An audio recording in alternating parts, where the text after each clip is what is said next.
All right, then. Good morning and a warm welcome. Thank you for making the decision to join the Transformers Tribe this morning. Love it when a plan comes together. We're in for a joy ride in regards of our training session and pray consistently in the Spirit. There's so much misunderstanding about that, and I want to just give you an enlightened perspective of what it really means to pray in Spirit. Okay, this is our 11th training session on Think as God, Command as a King, Play as a Child, with the idea of integration and demonstration. And I've shared it so often now, but repetition is the mother of all skills. Integration is of the utmost importance. You will never be able to consistently demonstrate that which God has so freely given us as a gift, rulership and dominion over our own universe, unless that self-image, that self-confidence, that awareness are integrated in your life. In other words, I had the privilege of opening a networking event on Friday afternoon. I enjoyed it tremendously. And I said to the people, the most important thing is, I mean, I've said that so often also. If your habits do not reflect what you say you believe, then you just don't believe it. So the outside world out there is just a mirror reflecting to you what is going on in your internal world. And for things to change, my dear friends, this will never change. It's as sure as the sun rises in the east and sets in the west. This will never change. For things to change, you have to change. You have to change. Good morning, Stella. Warm welcome. Okay, so this is important to understand. And the only way that you can integrate something is through Romans 12, verse 1 and verse 2. Present your body as a holy sacrifice, living sacrifice before God. Be not conformed to this world, but be renewed by the renewing of your mind, so that you can experience the good, acceptable, perfect will of God. Now, that's all about your neurons and neural pathways and your synapses, the brain that fires together, wires together. And there has to be consistency in that. It is scientifically proven that it takes about 21 days to form a new habit in your life. Practical experience, according to biblical references and sacred numbers, it actually takes 40 days to integrate that into your life. And what I have found, for most people, it takes about 6 months to actually tap into that new habitual thinking system.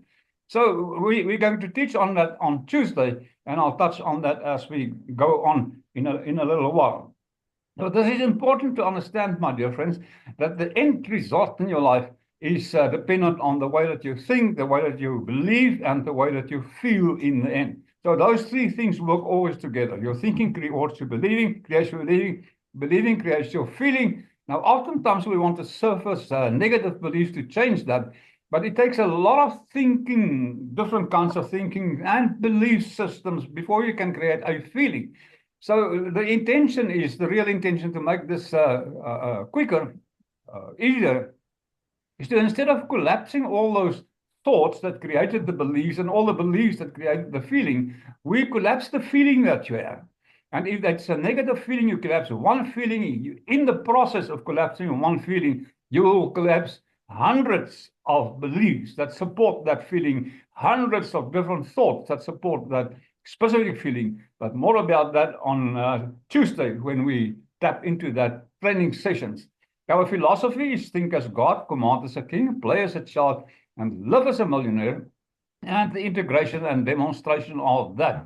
Life will not otherwise turn out for you unless you understand the phenomenality of these four principles that I've just explained to you. Now, again, on Tuesday, I'll elaborate more on that, which is important to understand that. And I'll show you a way how we can integrate it in our lives through switch words, which is a phenomenal concept. And I'll teach on that on Tuesday. All our training is dedicated to transformers worldwide. You have made a decision, firm decision, to become and stay God inside minded. Wonderful experience. What I found in my own life and working with people is that it is easy actually to become God inside minded. But the key, however, is to stay God inside minded. And you have to challenge you consistently. Am I thinking as God? Just take a couple of minutes during the day in shorter periods of time, which we've been doing now on our WhatsApp group, just to remind the people, am I thinking currently as God? Am I really thinking as God? Or are there a lot of limiting beliefs and stuff that's going on between my ears? The moment you get into the habit of consistently have feedback on, am I thinking as God? Am I thinking as God? Am I thinking as God? And then the rest will follow. Command as a king, play as a child, live as a millionaire. It's a natural outflow of the idea of, am I thinking as God? Okay. Today we will explore our 11th training session on how to become and stay God Insight by Net. But we will explore Ephesians 6 verse 18, where Paul invites us, a divine invitation to pray without ceasing.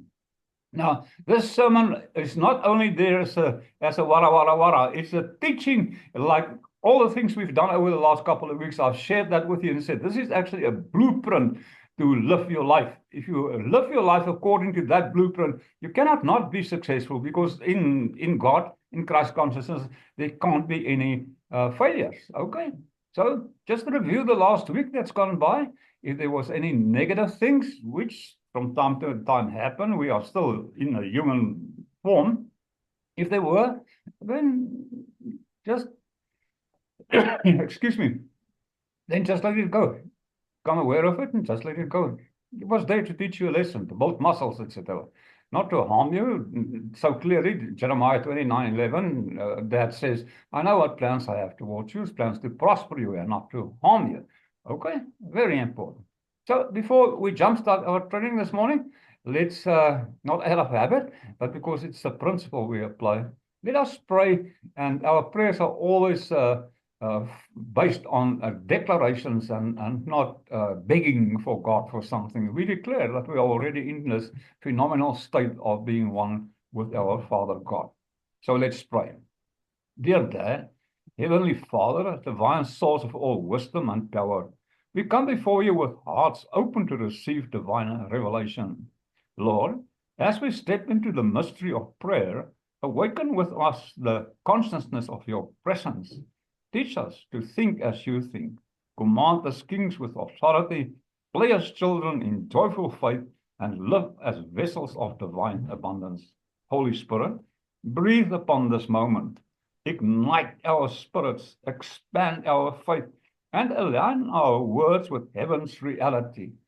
May this message transform our prayer life, activating miracles, breakthroughs, and divine manifestations. We declare that today strongholds are broken, faith is strengthened, and we step into the life of continuous spirit-led prayer. And the people say, Amen. Praying always in Amen. Always pray with supplication and in the Spirit.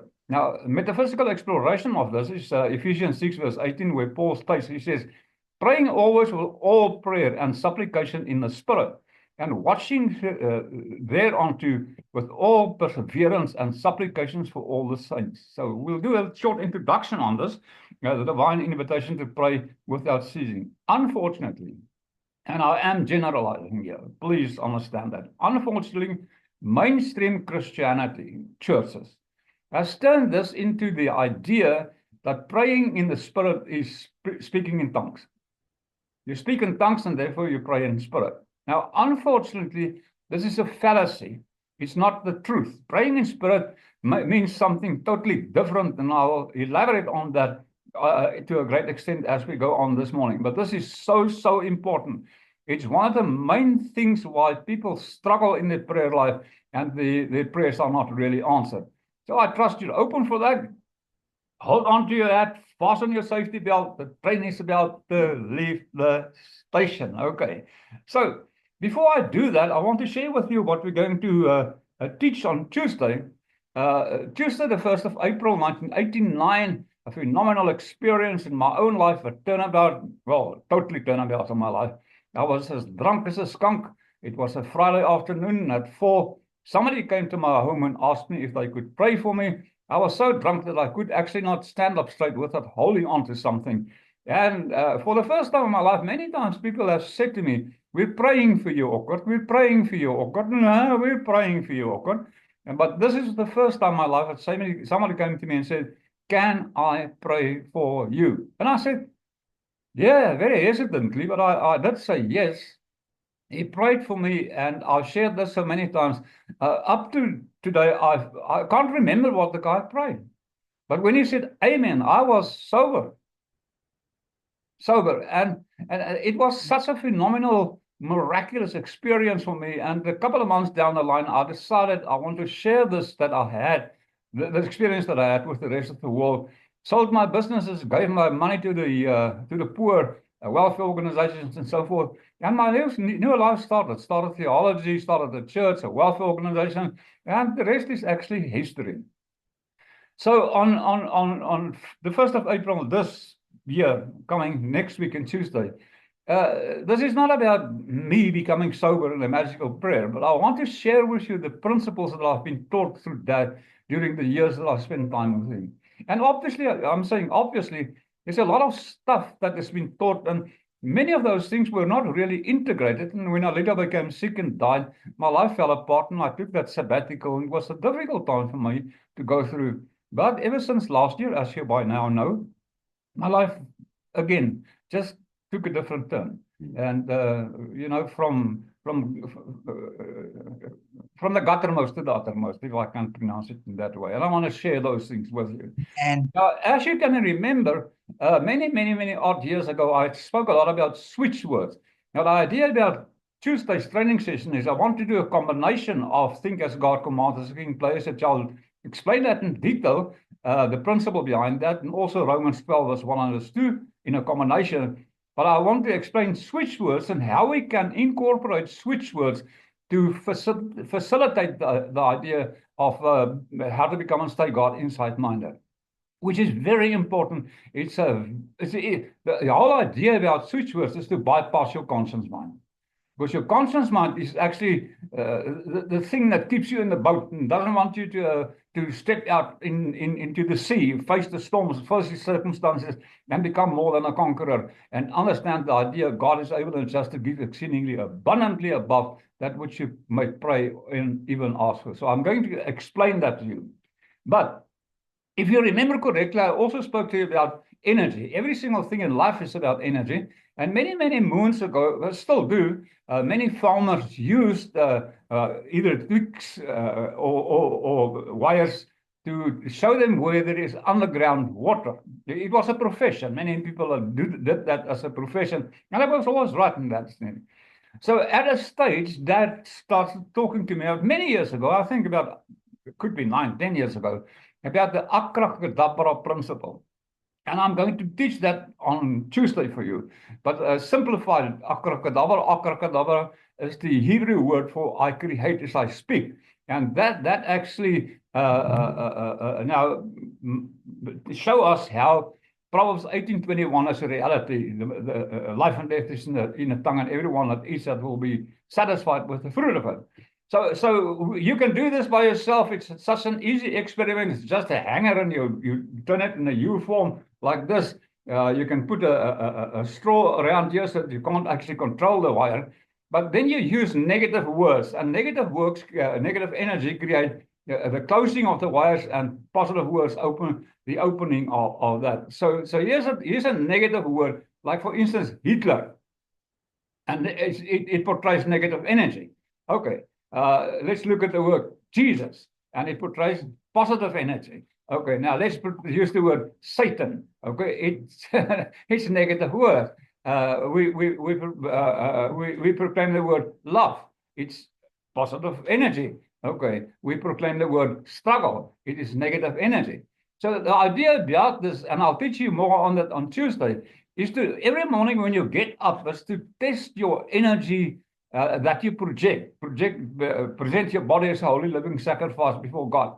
Because it doesn't help you making any affirmations and pray in the spirit and whatever you do if you project negative energy out there in the universe. So what are we going to do is also with that, showing you how switch words impact the idea of manifestation. The very first part of our switch words will be drop it.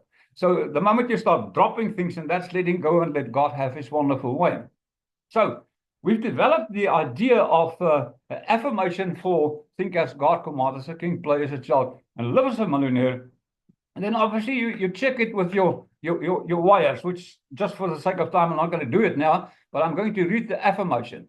The affirmation is, my intention is to be happy and healthy, wealthy and healed. Over all the years, the successes that we as a group experience while Alila was still alive, was by every single morning when we started our services, our teaching, we sang as a group, I am that I am, happy and healthy I am, yes, I am that I am, wealthy and healed I am, yes. That was a declaration of faith. Yes. And we all experienced phenomenal things through that affirmation, the chanting that we did in regards of that. So my intention, henceforth, is to be happy and healthy, wealthy and healed, and have that on a continuous way expressed in my life. So here's the affirmation. My voice. Here's the affirmation. Drop it. I release it all that no longer serves me. I am divinely aligned, thinking with the limitless mind of God. I command my reality with the authority of a king, speaking life, health, and abundance into existence.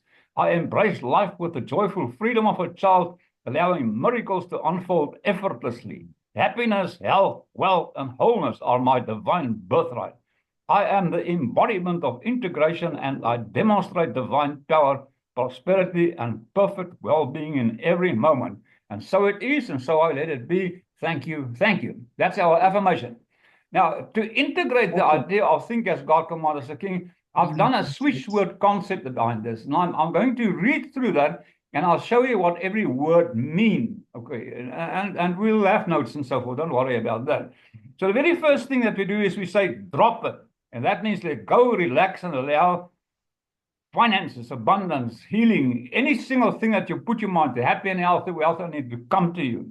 Divine, the word divine, connects you to a higher wisdom. The word align brings anything into harmony. The word king activates your authority. The word play unlocks creativity and joy. The word flow removes resistance. The word rich attracts wealth and now manifest it immediately. So we chant these words 21 times, and what I'm doing is I'll give you a malas so that you can actually be aware of the fact that you are chanting these words for 21 times. And I'll give you a meditation CD that goes with that, because we have a follow-up 7-week free, 7-day email course to integrate these concepts into our existence. It's a phenomenal thing that I've been working on, and I'm so excited and proud, maybe to an extent, that God has chosen me to do this. Okay, I'm going to do this chant once. See if you can pick it up, and we'll use the mala as a guiding system. So it's drop it, divine align, king play, unlocks creativity and joy, flow richer now. Thank you, thank you, thank you. And then you repeat it until you've done it 21 times.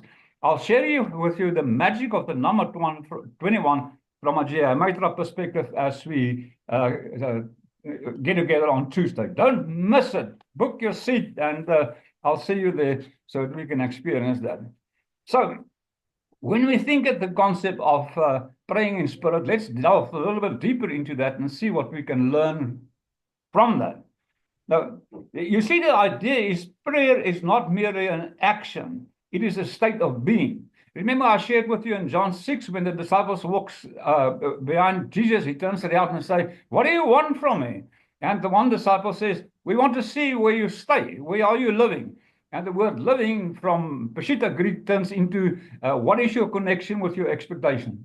So every single time that we pray, and praying is not praying is speaking. Every single moment you open your mind and you verbalize something, you are actually in connection with any level movement of our being. So praying is not a formal thing. Praying is an ongoing process of you verbalizing certain things in your life, if that makes sense to that extent. So it's not merely an action, it is a state of being, a continuous communion with God, and alignment with divine wisdom, and direct access point to infinite possibilities. That's who God is. That's who our dad, father are. IP, infinite possibilities. Now, if we tap into that concept, we also have the ability to express infinite possibilities. But the prerequisite is we must become God inside-minded, stay God inside-minded. Ask yourself continuously, am I really thinking as God? Okay, and we'll delve into that to a great extent on Tuesday. It's just that we don't have enough time on a Sunday morning to do that. So when Paul exhorts us to pray always with all prayer and supplication in the Spirit, he is revealing a phenomenal metaphysical principle. True prayer, my dear friend, is not about repetition.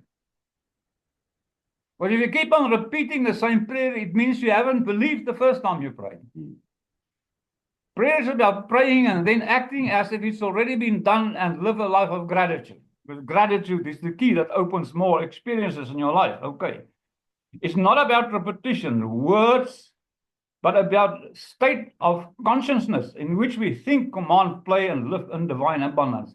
So you have to change your consciousness. You have to change your limiting lower self into your higher self and tap into the essence of right in the beginning of the Bible, where the Bible says, I've created you in my likeness and in my image. That's your higher consciousness. Okay. The moment you tap into that, your life will incrementally at first change because it's a process, but then it will just explode in a level that you didn't really perceive at the end. So to truly grasp the power of prayer, we must go beyond traditional understanding or prayer as mere petitioning stuff that we want in life. We must embrace it as a dynamic force that activates transformation. That's always our key. Transformation, transformation, transformation. The butterfly don't look back at the caterpillar and say, oh, I'm so sorry and sad that I've been a caterpillar. No, the butterfly says, thank you, caterpillar. I had to go through this journey to become this beautiful, lovely butterfly. All right, guys, we will have caterpillar experiences. Every time you start something new, you start as a caterpillar. But the purpose of that caterpillar is to turn into a beautiful, beautiful butterfly. Transformation, it shifts reality and aligns us with the quantum field of divine possibility, over and above. This is where the philosophy think as God commands, as a king, play as a child, and live as a millionaire really and truly kicks in and becomes the foundation of our prayer life. Now, as always, since the beginning of the year, I'm going to break it down and give you some practical keys that you can apply and examples so that you can tap into that and say, if they can, I can also do. Think as God. The number one thing is aligning your divine consciousness with God's consciousness. And that starts with Romans 12, verse 2. Be ye transformed by the renewing of your mind. Romans 12, verse 2. This is the first step in praying always, is to think as God thinks, always. The word impossible only exists in the dictionary of a fool. This is the highest level of prayer because it places us in a state of alignment and divine intelligence. Wow. The works that I have done, that's the open invitation coming from Jesus. You will also be able to do. You just have to think as God. Jesus demonstrated this principle when he said, I and my Father are one. I think we should do that, I and the Father are one. I and the Father are one. I and the Father are one. I and the Father are one. Yay, yippee, hallelujah. Amen.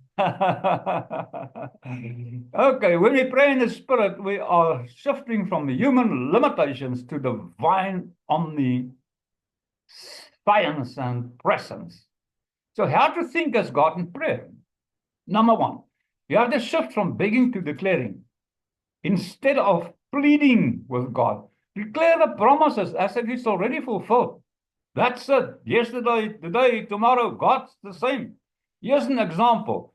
Instead of saying, Lord, please provide for my needs, you declare, you say, I am abundantly supplied because my God shall supply all my needs according to his riches in glory.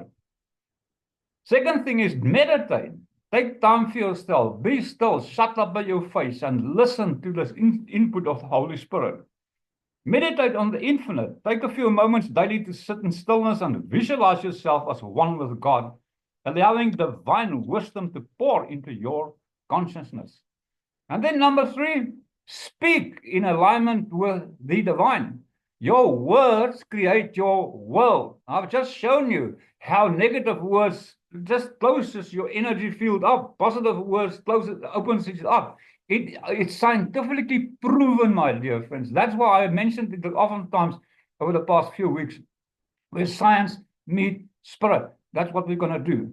We're going to take scientific experiments and show you that spirituality is actually the only thing that's real. Okay, here's an example.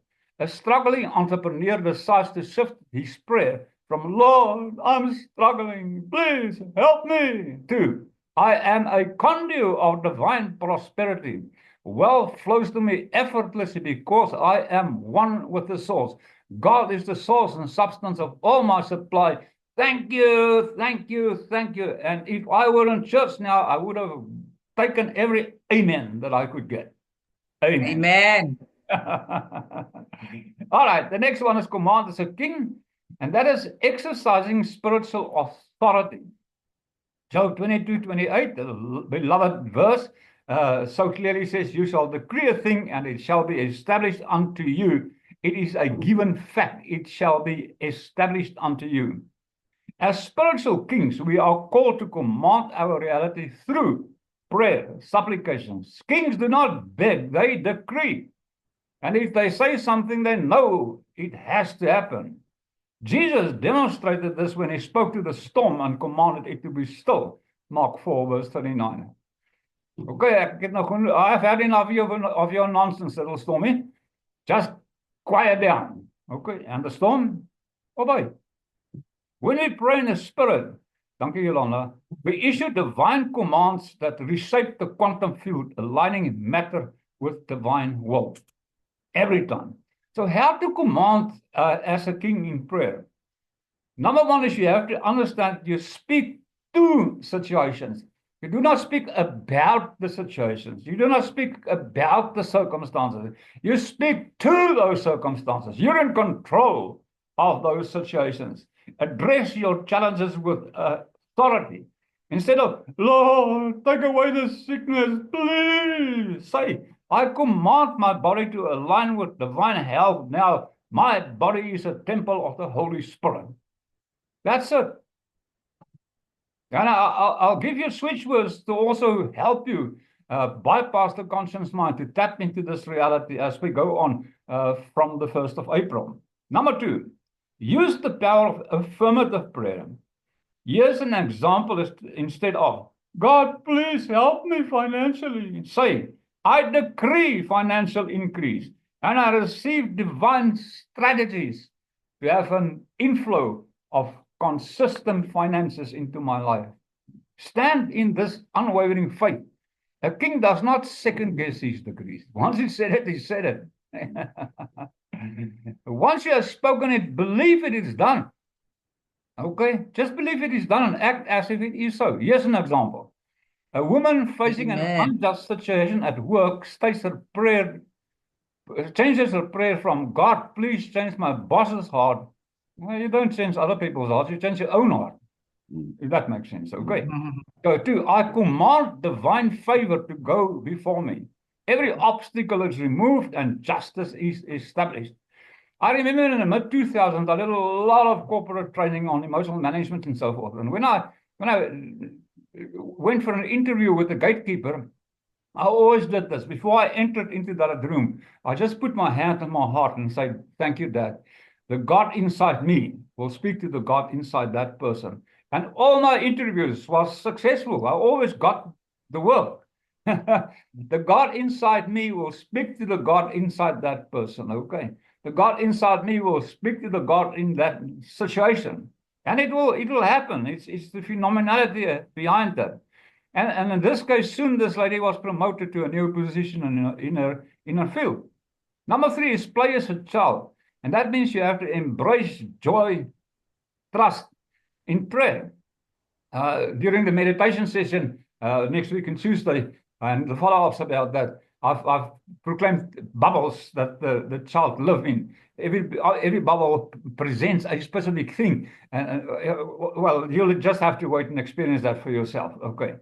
So Matthew 18 verse 3 says, Unless you become like little children, you shall not enter the kingdom of heaven. Now, children do not stress over results.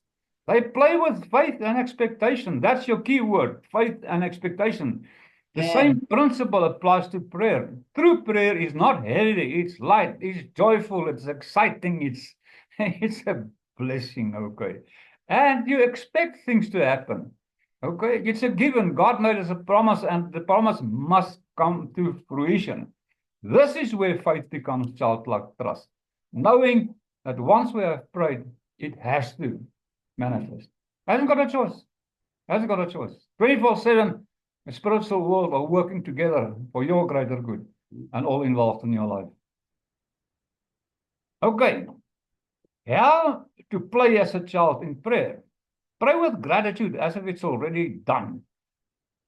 It is so important to understand gratitude is the key that opens up other opportunities. Instead of anxiety, turning your prayers into a joyful celebration of expectation. Yay!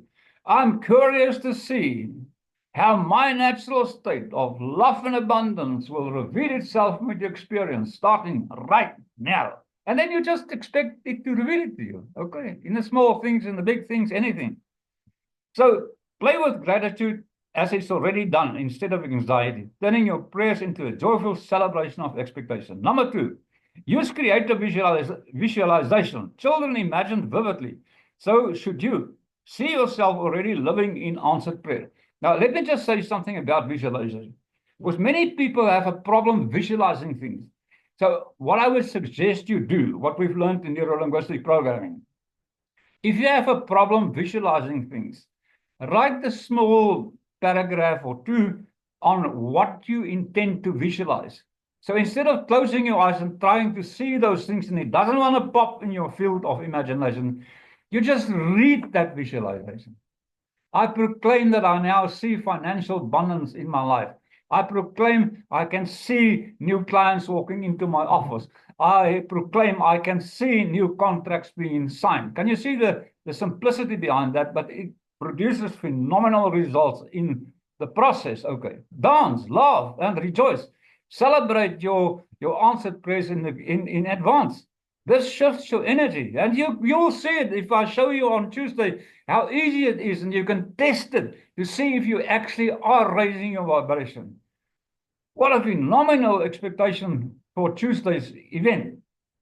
Here's an example. A man praying for a new home begins to joyfully imagine himself already living in it. He thanks God every day, visualizing his keys in his hand. A few months later, an unexpected opportunity arises for him to buy a new house with ease. I remember way back in 1994, thereabouts, I worked with a youngster. He was paralyzed from his neck down. He had a brain virus at 16 years old. I got hold of him when he was 13 years old. He was on the verge of dying on respirators, and he couldn't breathe for himself. He couldn't move. He was a zombie. He was a vegetable. We started praying for him, and me and our lady went there every single day, ministered to the guy. We had his mom bring in pictures and put it against the wall where he was still able to ride a motorcycle and so on. And when he, later on, about 4 or 5 months down the line, this guy, they took off the ventilator. He started breathing without help. He could use his fingers to type and so on. And then he said to me, Uncle Awkward, I would so much like to have a partner in my life of the opposite sex. And I said, well, what you do is you ask the people that bring you food in the evenings and during the day also. They must bring an extra plate, an empty plate and so on. Dankie, Jolana. You put your plate of food in front of you, but you also put the empty plate next to you, and you speak to that empty plate, the person, and he said, I'm so glad you are visiting with me and having lunch with me. And guess what? He was out of hospital and got married. There were many articles wrote about it on Huisgenoot many years ago about me. So the last one is live as a millionaire. I am putting metal to the pedal, embodying abundance in prayer. I have come that they might have life and have it more abundantly, according to John 10:10. To pray always means to live in the continuous state consciousness of abundance being freely available to you. A millionaire does not pray from scarcity, but from a mindset of overflow. pressed down, shaken together, some men give unto your bosom. This does not just apply to finances. It applies to joy, peace, happiness, love, every single thing in your life. So how to live as a millionaire in prayer? You have to be a distributor of your blessings. Bless other people what you've got. Doesn't matter how much, doesn't matter. You just bless other people, okay? And when you do that, instead of praying for yourself, pray as if you're a source of blessing to others. For example, you say, Lord, increase me so that I have fun for your kingdom projects. Okay, we're at the end of our presentation. Still a couple of things that I wanted to say, but this, like I've said a couple of weeks down the line now, is the most phenomenal. It's the high point of when I interact with you guys.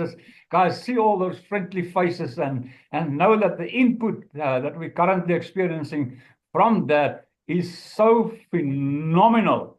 By the time join us on Tuesday, you will not be sorry that you've done that. I cross my heart and hope not to die. I love you guys, like always, to bits and to